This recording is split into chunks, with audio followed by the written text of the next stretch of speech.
My name is Jim Brooks, and when you're Jay Kogan, you're never alone.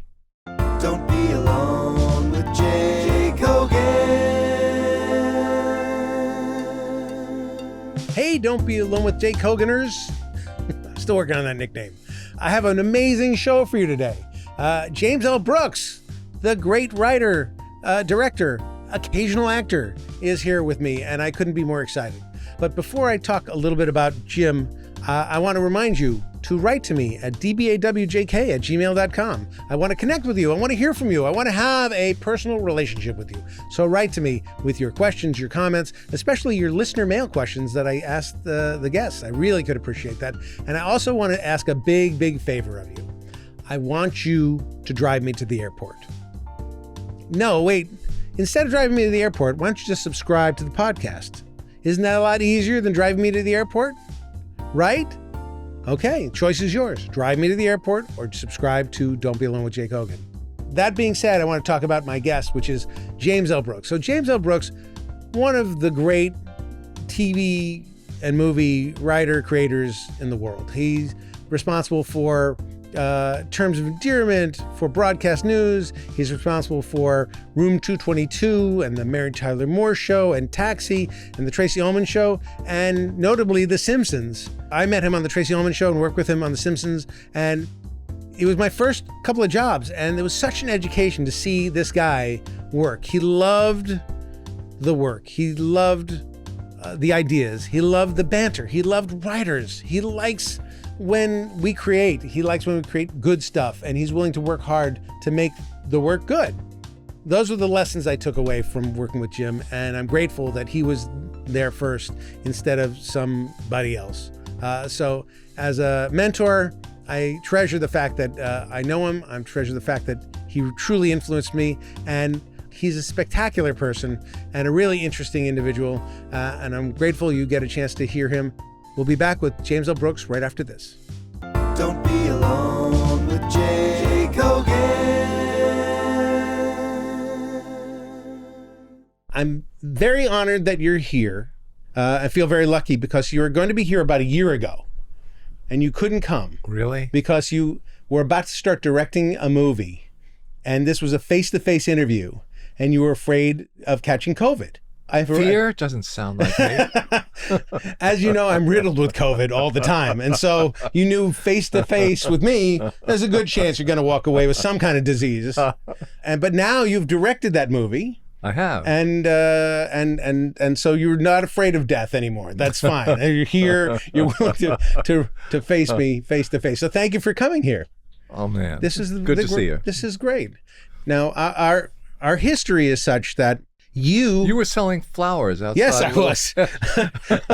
And you took pity on me. In drag. I was a beautiful flower girl, and you took pity on me in the way I was a blind flower woman, actually, the Charlie Chaplin style. But no, you gave me and Wally our first job as a writer on anything. You and Heidi Perlman and Jerry Belson. What was it? The Tracey Ullman Show. Oh wow. And we pitched a sketch, and they said, okay, we pitched 12 sketches. They said, write one. We wrote one. Then we got hired on the Tracey Ullman Show, and that was the first gig. And how long? We got hired like 13 episodes into the end of the show. So I think it was on 4 years or something like that. I don't know. Clearly it med a big impact on you. No. No. So that show was, first of all, Tracey Ullman is a unique talent. You know, just nobody. That was it. She served her talent. We served her talent, and we usually did 3 sketches in a night. Right. And she would do elaborate makeup. The great story is that shortly before I did the show, I was home one night, and a black man came to my door and started to talk to me in a very strange way, and it went on for about 15 or 20 minutes. Part of it was like lost, part of it was found. He was testing me at a certain point. 15 minutes in, I realized it was Tracy. and that's what she did. She did prosthetics. She made herself into everything. She could do everything. She was, and so massively, uniquely talented. Right. That there was something where she was chasing her talent. It was just, so original that. Right. It was our job to try and think of interesting characters and put them in scenes that, we could play for, 7 minutes. I think so far ahead of its time. Like we had the running character where she played a 16-year-old with 2 gay men as her parents, which was so far ahead of everything. And it was upsetting. Remember, I don't know if you remember this, but a gunman came to the studio one time at 20th Century Fox who was upset about that 2 gay men were in control of a little girl, and they tucked all the writers away. Was he coming after you? He specifically wanted to kill me. Get in line. It was right? very single-minded, very single-minded right. ambition, and it turns out that he was. His mother reported this, and that he was mentally unstable. What are the odds that a gunman coming to the studio was mentally unstable? He was insane, and he had not yet met the ambition of being criminally insane. and for a while, I was under guard and everything. That was a scary thing, but that's how far ahead of the time you were. Yeah, and in case anybody's listening, I'm still under very, very, very heavy guard. But it was a great experience for me. When we got on the show, Wally and I got on the show, we didn't know a ton about Tracey Ullman. We had heard that she was gigantic in Europe, but she was coming to the United States. And then I had heard from people in Europe that they thought that she was gigantic in the United States. And in Europe, they were waiting for her big break. But she was very, very, and still is, enormously talented. I always thought there was some issue that she did characters, but she wanted to find out the part of the character that she could make fun of. Like, she was interested in sort of highlighting some things that she made fun of. She didn't like characters that were just nice, that were, Kay, the secretary Kay that she played. She loved Kay. She loved Kay. Was sweet, and then Francesca was the 14-year-old girl. 14-year-old girl was also sweet, but there's something, she was able to find something, I guess, about it that she thought was twisted or interesting for her to play. That was kind of the requirement, because sometimes we wrote a character and she says, I don't know how to do this, or I didn't want to do that. Because of the prosthetics, I mean, people talk about being on a movie and having prosthetics for a short period of time and going crazy with it. She did it 3 times a night. Right. And we had to bust new audiences in because it would take us like 4 hours to do 22 minutes of entertainment. Right. But that was great. It was great because it was so free, because that was the new Fox network, and it was, and nobody was watching. Right. Except she got noticed. We got Emmy Awards. We got Emmy. We got Emmy noticed, Awards. And we got Emmy Awards. I'm not sure what a good rating on Fox was at that time, but whatever it was, we were doing it. And of course, Steve Martin was watching. We remember we got word that Steve Martin was watching it, and we went nuts. Yeah, and he got it. We brought him on the show. Yes, he was on the show. That's right. We had Steven Spielberg on the show. Did you always have artistic ambition? No.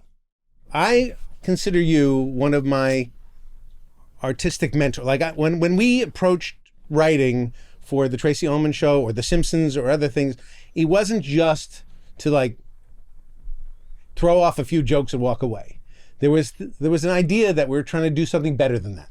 There was an idea that we wanted to tell the truth, tell something interesting, find an angle that people hadn't seen before, make something worth watching. And that was fantastic, and what a great way to start a career that eventually wound up to just being telling shitty jokes. So thank you for starting me off well and then plummeting down. But you had and have artistic ambition. Where did that come from? Well, what it came from is I don't want to go into my sad childhood, but that's half of what I'm going for. But okay. But you don't have ambition when there's a struggle for survival within the family. Right. I mean, your ambition is to survive, and so I remember my fear was that I would end up selling women's shoes. I don't know why. Right. I mean, as a Right. as a kid, Right. that was my fear. Right. Was that like the Which is a basic bizarre option? fear, Was yeah. women's shoes What's or on prison? your knees all day? Right. So that's a, Sorry, ma'am, you do need a size larger. Yeah. right. Okay. That was my fear. Right.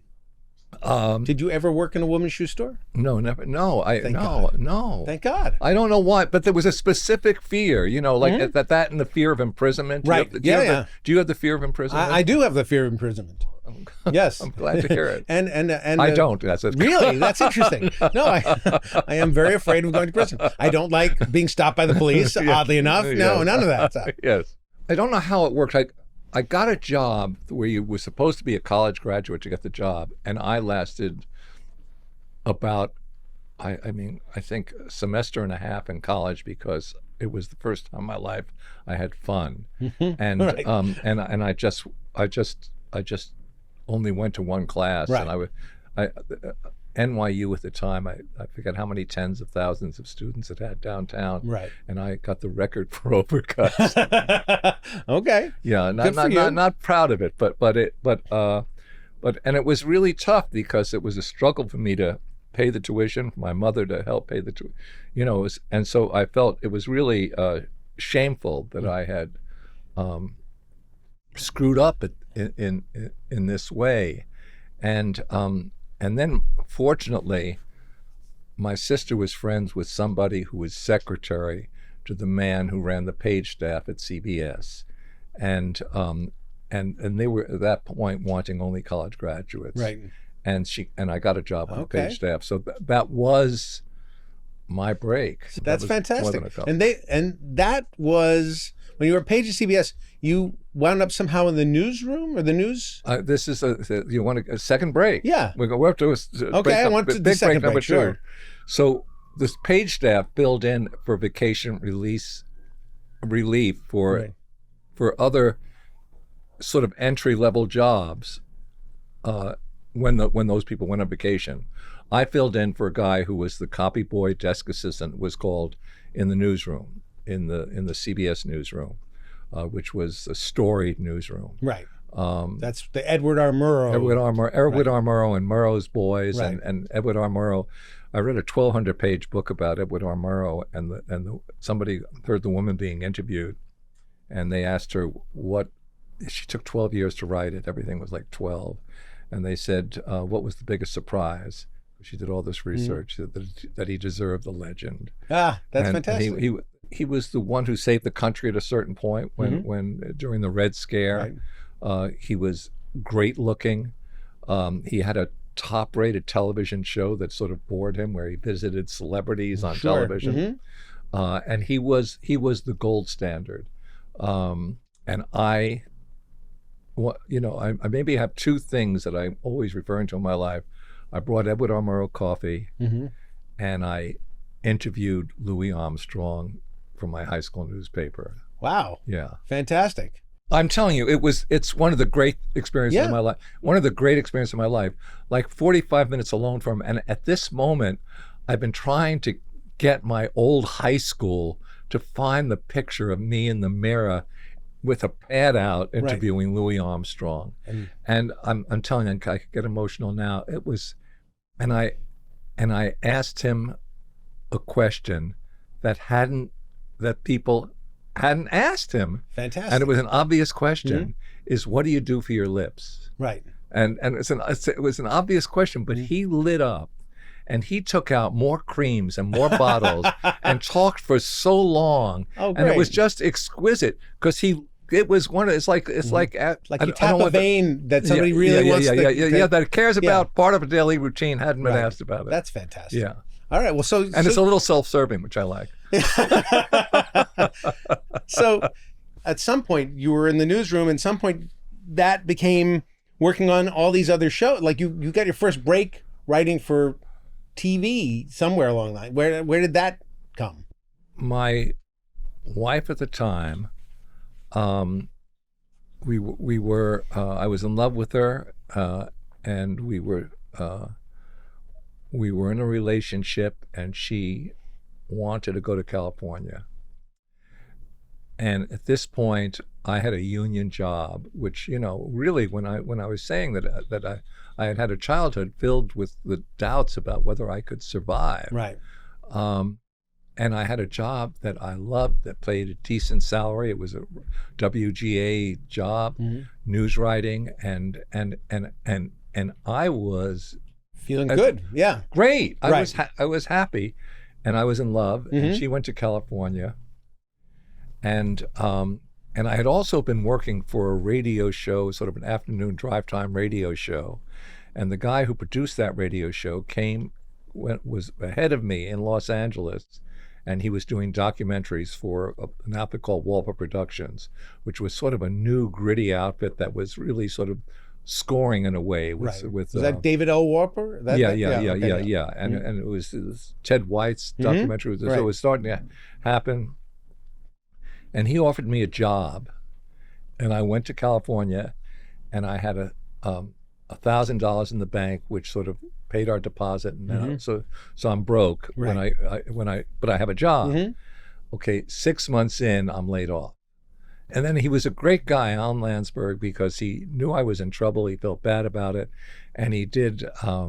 And they were doing National Geographic specials at the time, and he called me in on a freelance job because, and the freelance job, and this is a true story, I had a horrifying phobia of insects. I mean, horrifying, where, you know, eek. I made sounds like eek, you know, and the job that was available was the National Geographic special on the world of insects, and I went in. And it was a real phobia. Right. And the moviolas at that time, you ran the film through the moviolas, and it's 16 millimeter film, so it's always snaking all over the place. And you're seeing these huge close-ups of them doing everything. Right. You know, eating each other, at war with each other, romancing each other. You know, and it got me over my phobia, because it was aversion therapy. Okay. Yeah. Fantastic. Yes. All right. And you got a paycheck, which is also good. I did get a paycheck, which was very good. Okay. So you're working in this band of documentary filmmakers, and I go to a party one night.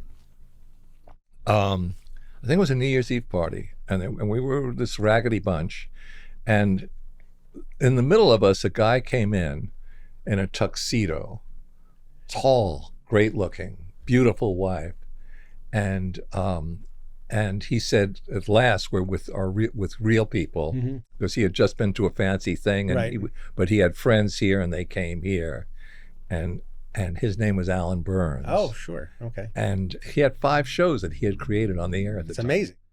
And he talked to me, and what do you want to do? Right? And one of the shows he had on the air at the time was called My Mother the Car, which was a situation comedy based on a guy whose mother died and came back as a talking car. And he had created that with 4 other shows.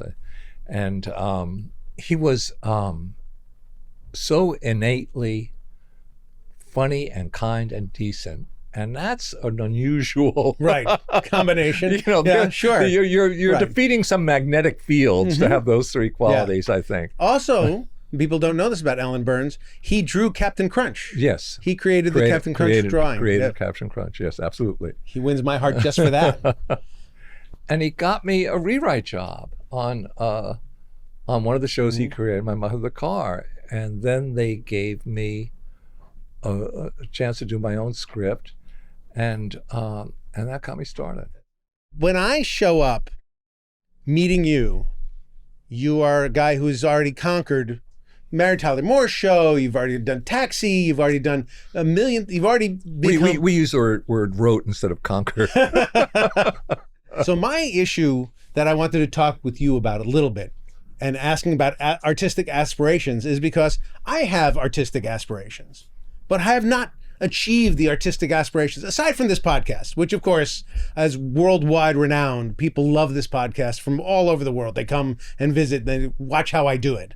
But when I write, I've written movies, I've written TV shows that I love, but nothing that's like broken through in the way that I'd like it to break through, just from me. And so I'm at the tender young age of 60, and you're still doing things at your age. Is there still time to make that breakthrough? Do you think that 40 years is enough and hang it up, or do you think that you still got to do it? You still got to make stuff? Well, I think you could find some stories of people who did do it at that age. Yes, it's possible. It's possible. Not impossible.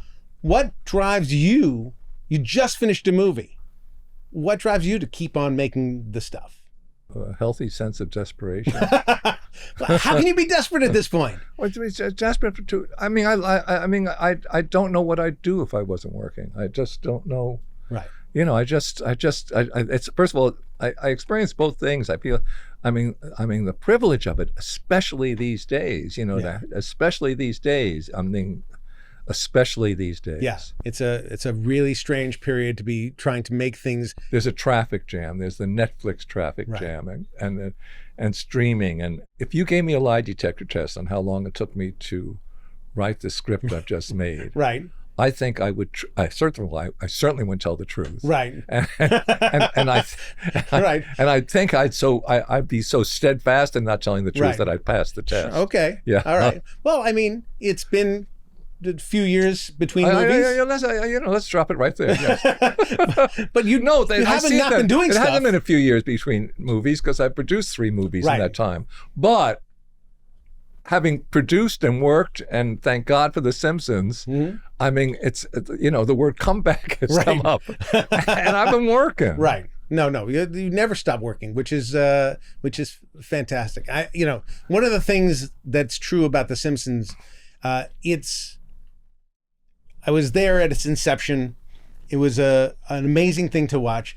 It wouldn't have come about. I mean, how it came about is insane because you just saw the shorts, and at some point on the Tracey Ullman Show. On the Tracey Ullman Show. I saw them. We were involved. Right. The interstitials. You liked them, and then the audience was yes. The audience was laughing at them, and you had the bright idea. It's like they like this. We were doing 3 sketches. Right. As I said, we were busting in people because they went home. As we were on the air for a while, we had enough Simpsons things to show them during those waiting periods to the studio audience. And then that killed. Right. So I heard this laughter. Right. And you said to yourself, there's got to be $1 billion idea in there. And then it turns out there was. And the studio was on the verge of bankruptcy then. Okay. I mean, it was at a time when it just saved itself. It was on. This is the Barry Diller era? Yeah. Okay. And I said, I'll go elsewhere. Mm-hmm. I'll do a very similar show where their name may or may not be The Simpsons. Right. And they gave us an order.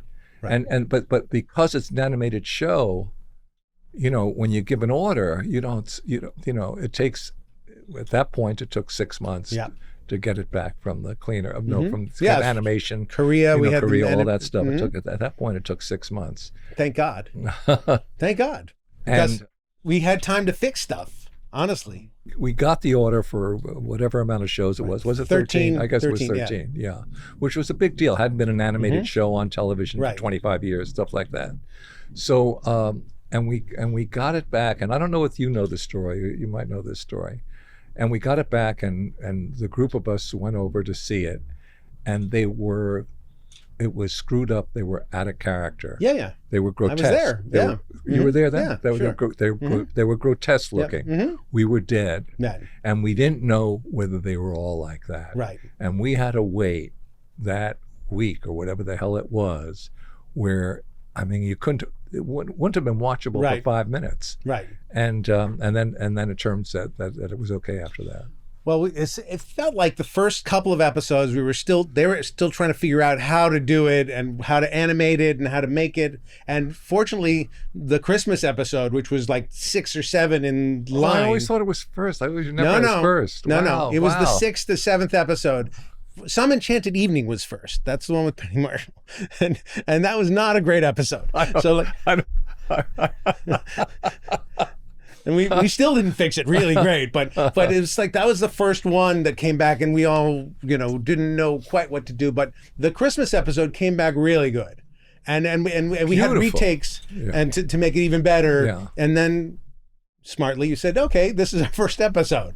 And that was amazing. I think it's one of the best things I've ever been around. That first episode. I just love it. Yeah. It worked very well. It was a hit out of the box. But what amongst your contributions were, you kept us human in a cartoon.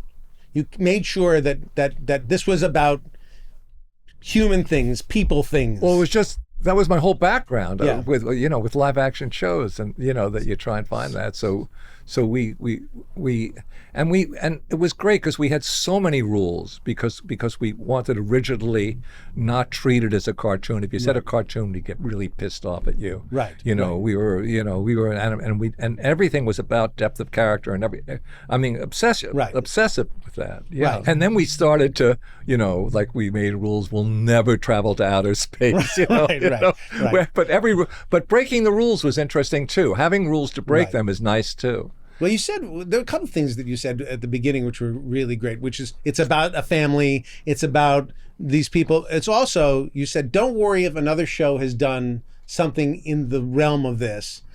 If we do it on The Simpsons, it will be different. And that was really good advice because it was finding stories. Because it legitimized stealing other people's. Well, yes, exactly. Plagiarism. No, it was really good advice. We could do something that about a bowling ball or something that had been done on another show, maybe it would be different on our show, and it was different on our show. And that is genius advice, and I've taken that with me forever, and that's fantastic. But Wally and I wrote the episode where Homer falls down a cliff. Is that the one in the ambulance where he goes in the ambulance? And then yeah. That's one of the biggest physical jokes in the history of show business. One of my proudest writing moments. Describe that joke. Yeah, my audience must have seen this joke, but it's Homer Simpson is trying to save his son from going across a gorge on a skateboard because he saw Evel Knievel do something amazing and he wants to repeat it, and he says, "I won't let you do it, son." And then he takes his son from the skateboard to save him because he loves his son so much, and he winds up on the skateboard himself and going down the ramp and then falling, and then suddenly he's soaring over the gorge on a skateboard and he thinks he can make it. And he says, "I'm king of the world," which was before the Titanic. That was from us first. And as he's going, and he's almost going to make it, it's clear suddenly in a Bugs Bunny style that he's not going to make it. And he hits the cliff and he falls down the cliff, banging into every rock imaginable, bloodied, beaten, broken at the bottom of the cliff. And then a helivac comes to take him out of the cliff, and it puts him on the thing. And the helivac smashes into the rocks as it goes. They put him in an ambulance. Finally, he's saved. He goes to the ambulance. The ambulance drives about 10 feet, smashes into a tree. The gurney falls out of the ambulance, and he goes back down the cliff. Yeah. Now, this is pure Buster Keaton. Yeah. I mean, we stole from Buster Keaton. And I think it's our biggest physical joke ever. Yeah. It was very controversial at the time because we weren't sure that we were allowed to do something like that. With blood. We made sure to make him bloody. It wasn't just a cartoon where nothing happened. He was bloody. At the end, he's in the hospital. Like, we tried to humanize it, but it was the first edging towards cartoon. Exactly. Yes.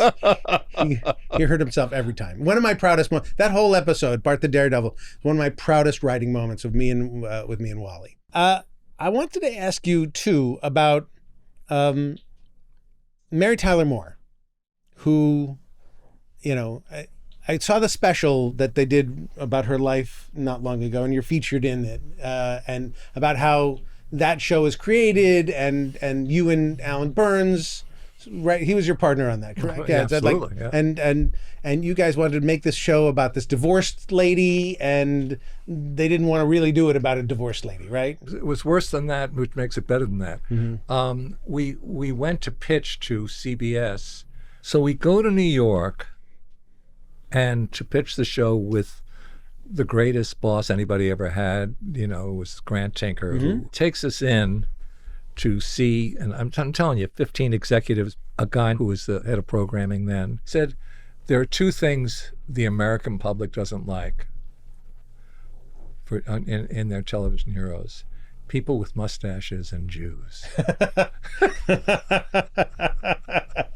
And he looks at me, a Jew with a mustache, Sure, without any thought that maybe I shouldn't say that to this guy. No thought whatsoever. He was Maybe thought he was helping in you. charge. Yeah. So we pitched the Divorced Mary show, and then they asked us to step outside, and then Grant said, "Come on, let's go," and we went on and dropped that idea, and came up with the idea that was the show. And it was even worse than that idea. I think she worked for a entertainment columnist at the time. It was something, Right. but we changed it, and it was only like after we were on the air and successful that I found out that they had ordered him to fire us that day, and he had not. So that's Grant Tinker. No, he's the best. Yeah, That's fantastic. yeah. Well, that show obviously holds up beautifully, as does Taxi. It's interesting that those shows, watching them today, are still so fucking funny and so smart and feel alive and real. They're not MTM, that era. I don't know if it's you but it's true of the Bob Newhart show. It's true. Writers, Right. Giving writers control of their work. Right. It felt like the kind of writing that people were doing was influenced a little bit by Nichols and May and by Neil Simon and by, like, what was going on in the theater. Like, we're gonna try and be real and try to make TV real. Like, you start on My Mother the Car, which was an odd fantasy show, and you got to this more real place. And hated the term sitcom. Yeah. Yeah. Because they were plays. They were plays, and they were fantastic plays. Oh my gosh. All right, Jim. It's now time for question time. It's question time. There are conflicting stories about who does the iconic shush that we have with Gracie Films logo. So we want to know who does it and why Gracie Films. Gracie Films. There used to be an old vaudeville, then radio, then television team, George Burns and Gracie Allen, and Gracie Allen was always this sweet. She played dumb to him, Right. But super smart, dumb. Like in her dumbness, there was super smart, and she was just this wholly pleasant comedy spirit. Right. That's why Gracie. So you loved her, and you. She just represented just some great comedy. And who's stalker thing. And who's doing the shh? Some people think it's Tracey Ullman. Some people think it's your daughter, Amy. Maybe I don't know. Amy. Yeah. Amy. Because Amy's in our logo, there's an intelligent girl with glasses who looks like she's around 12 years old Right. in the audience, and that was based on Amy. Right. Yeah. What's your feeling about reboots of comedy hits of the 80s? Everybody should live and be well. But I mean, it doesn't seem like that's your wouldn't be your thing. Like, they're not rebooting Rhoda. I remember feeling very good when we did Rhoda, and then Ed Asner wanted us to do a show, and we say, how do we do a spinoff that's not a spinoff? Right. And that's when we made it a drama. Yeah. Right. So I felt very good about that. Right. It's one of those things where, again, people are trying to sell you things that they think are already popular instead of creating something new. And that's very frustrating for people like me, who I want to make new things and I want to watch new things. Okay. Yeah. I don't know. You're entitled. I know. Well, I mean, yeah. What are you watching now that you love? I like the studio a lot. Yes, the studio's Yeah. great. Yeah, I like the studio a lot. Wow, this is big. Patrick Rollo wants to know, what's your biggest regret besides not shooting more movies in Rhode Island? I guess he's from Rhode Island. Do you have a big regret, Jim? I always think, my theory is, if you like the way you feel at this moment, there's no regrets. All right. I agree with you. I don't live my life full of regret. But I can work it up. Given time, I could work some up. Absolutely. I'm dying to know, has he heard about the cut sketch written by John Mulaney and Bill Hader, SNL sketch, where the premise was a James L. Brooks samurai movie? I never heard that. I'd love to hear anything those two guys would mention my name. Well, I happened to write Bill Hader about this when I got the question, and Bill Hader said, "Oh my gosh, yes, it was a James L. Brooks samurai movie called Love, Honor, and Dating After 40." I remember two samurai on a battlefield. One says to the other, "Look, in the book of life, I just want to be in the acknowledgments." That's a James L. Brooks style line. And another one says, I remember one decapitated guy, and he says, one guy decapitates another guy and says, he was married, I did him a favor. So that's part of their cut sketch. I didn't make it. But Bill Hader was very excited to tell you this. How about his dramatic acting? Boy. Fantastic, right? Comedians who become dramatic actors somehow The are highest better. batting average in the world. Yes. Yes. Why do you think? I mean, is this comedy that much more difficult, or? I so don't know the answer to that. And it is so true. Right. And people who are dramatic actors, I don't get it. It doesn't work the other way around. like somebody like Jack Nicholson, who is also very funny. Very funny. Was a great actor. He wasn't known for being a comedian, but he's fantastic. Yep. Something about that soul, comedy, blesses the soul enough, or hurts the soul enough to make you a great actor somehow. That's nice thought. I think it's true. Grown Up Gerald writes, does he have an open green light for a certain at a certain budget for a next Simpsons movie? We intend to do one. Okay. Yeah. All right. Great. David writes, he's hilarious in Modern Romance. Impeccable timing. Ask him why he never pursued the Pollock Scorsese part-time acting. This is fantastic what this person is saying. Yeah. We repeat that again slowly. All right, so David writes, he's hilarious in Modern Romance. Impeccable timing. Ask him why he never pursued the Pollock Scorsese part-time acting thing. Cheers, man. Cheers. Just. Well, you are great in it. I was the actor from hell for Albert. Really? Like I was the guy at his trailer the next. This is absolutely true. I neurotic breakdown at his trailer the next day. He said it would be fun. Right. It was not. It was. I was just every kind of, and very important to me because I felt such stage fright. And I felt the kind of vulnerability that an actor feels when they say move on and you feel you haven't done it yet. Right. Okay, we got the next setup. And in order to, and experiencing that really increased my empathy for, which is important when you're trying to direct. But I was at his thing the next day. Let me do it again. I know I can do it better. I was that guy. I was that guy. That's so crazy. Yeah. But why do you think that you felt so insecure about it? It's not an unusual actor's feeling. No, everybody has. And it. it's very good to have the ability to empathize with that feeling now. Right. Yeah. But most actors are. Like I'll say whenever I can, you want one for yourself. Right. Yeah. I'm a great actor, by the way. You got to use me more and stuff. I'm a great actor. I was feeling it today. I'm a very, very good actor today. Dino Stamatopoulos, who's a very good writer, wrote his character is the hack director. I didn't know he was a hack director in Modern Romance. Was it based on anyone? It's obviously the opposite of his own sensibility. Was there any of himself in it? You were completely convincing. It was based on there was one director I knew who had the habit of playing with a rubber band when he was editing, and I just picked that up. Yeah, it's so good. I mean, that obviously the movie is one of the greatest movies. And Albert, always says there's always a guy who comes up to him. There's always you got it right, man. Right, you got it right. That's right. So when you write about your craziness and everybody says you got it right, thank you, man. My first day on the Tracey Ullman Show, my first day as a professional writer, my first day as somebody who's working on a TV show, not delivering sandwiches, I was sitting in a room with you and Jerry Belson and Heidi Perlman and Ken Eston and Sam Simon and Albert Brooks. Albert was just sitting there. He wasn't on the staff. I don't know what he was doing. He was just sitting in the writer's room. Albert Brooks. And I was like, oh my God. And I knew enough not to talk to him. I knew enough to just let him be.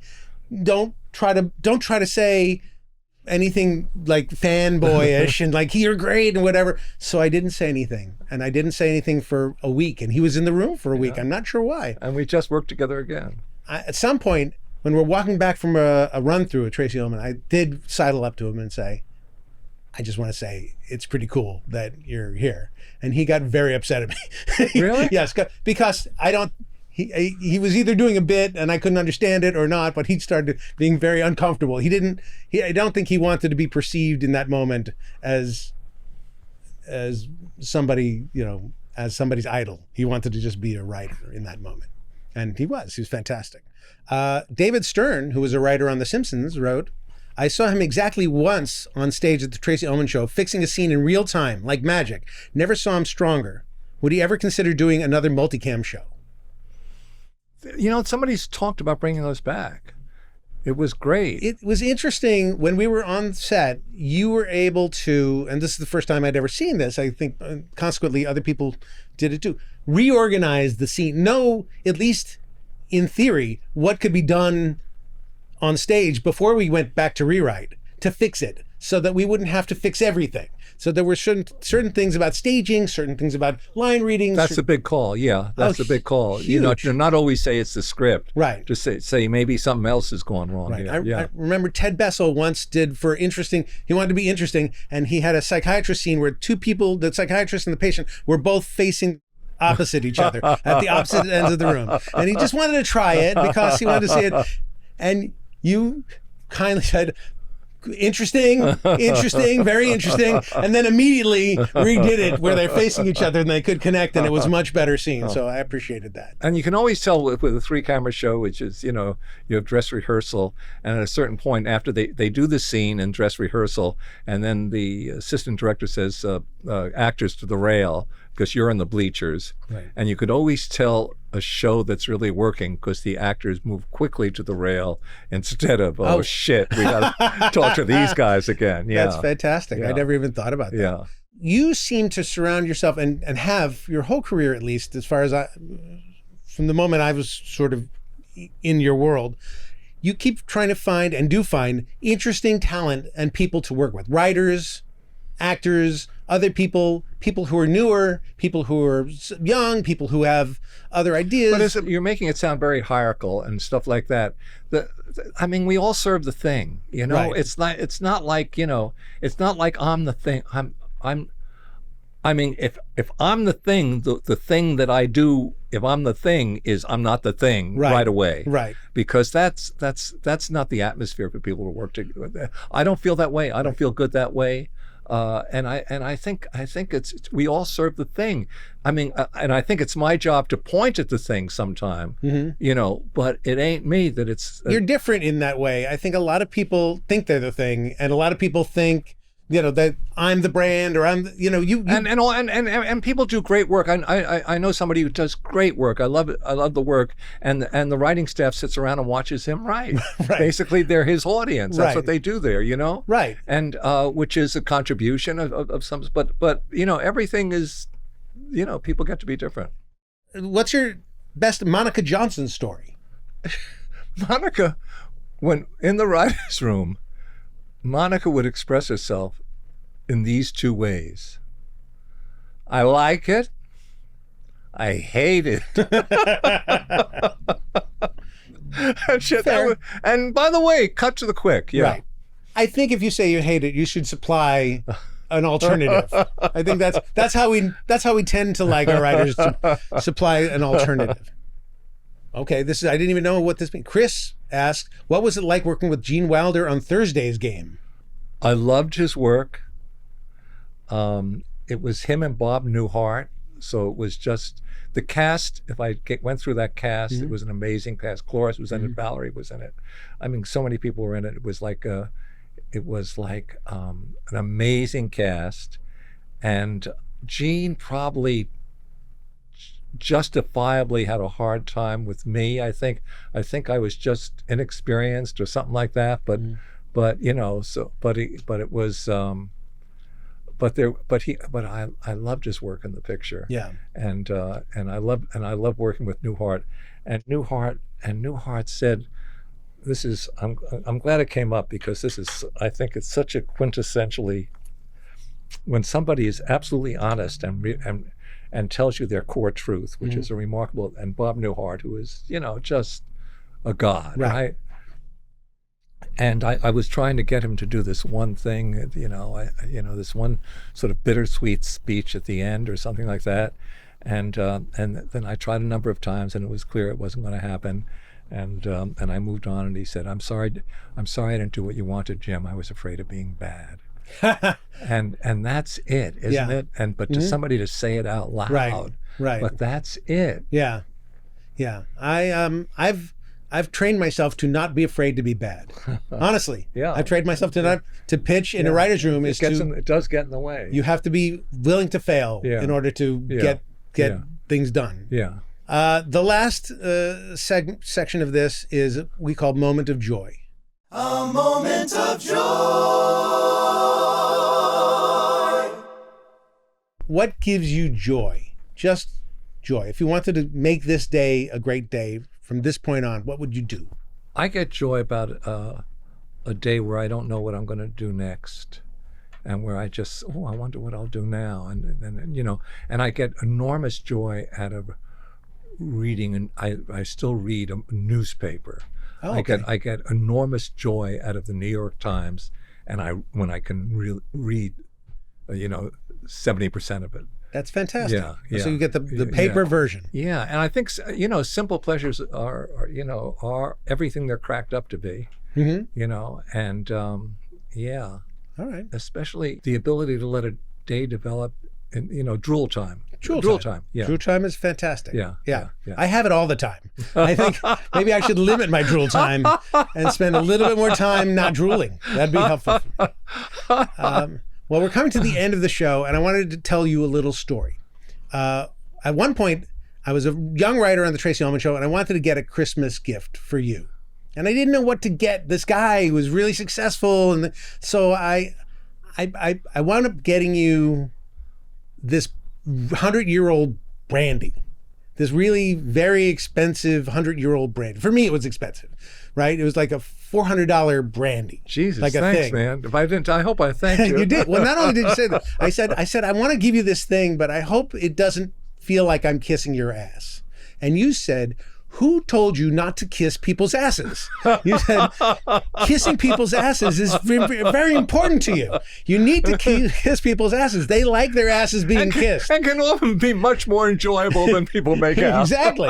You do, and it was very good advice. Yes, absolutely. So I'm going to now kiss your ass a little bit, which is to say that I couldn't have been more grateful to have my career start in the presence of you and the people that you work with. The attitude of creativity, the attitude of passion, the attitude of making the work good, the attitude of fun while we're doing it was the greatest gift anybody could ever give me, and I want to thank you for it. Oh, and man. I'm still living with it, and I still love it, and it's why I still want to write TV and still make things, because I saw you guys do it so well. So thank you, Jim. Thank you for that. You're welcome. Kissing your ass in that way. And thank you for being here. Thanks for doing the show. Oh, man, it's great This to is the see greatest. you. Great to see And you. I want to thank... God, your energy, man, is great. It's great. Thank you. I want to thank the audience. Thank you for being here. Don't you be alone. Please tune in to the next episode and subscribe to this goddamn show. I'm begging you for the millionth time, subscribe to it. I'm not sure why, but everybody has to subscribe to the show. This is antithetical to the theory we're all alone. It's true. See you next time. Don't be alone.